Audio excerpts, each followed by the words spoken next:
Pemerintah Kabupaten Aceh Besar melalui Dinas Pangan Aceh Besar bekerja sama dengan Dinas Pangan Provinsi Aceh dan Perum Bulog Provinsi Aceh kembali menggelar pangan murah yang kali ini dilaksanakan di Gampung Bait, Kecamatan Baitussalam, Jumat 17 Maret 2023. Gelaran pangan murah yang dimulai dari pukul 7 pagi itu dalam upaya menekan laju inflasi dan meningkatkan daya beli masyarakat menjelang bulan suci Ramadan 1444 Hijriah.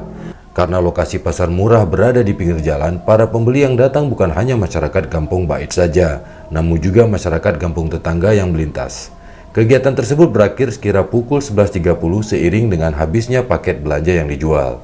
Penjabat Bupati Aceh Besar yang diwakili Kepala Dinas Pangan Aceh Besar Insinyur Fuadi Ahmad mengatakan pangan murah tersebut sebagai langkah konkret pemerintah meringankan beban masyarakat dalam menghadapi hari besar keagamaan nasional, yaitu Ramadan yang tinggal menghitung hari.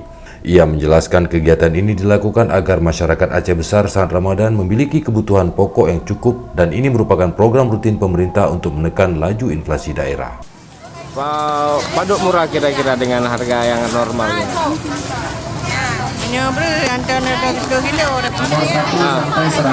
Nah, murah lebih murah paduk 10 ribu.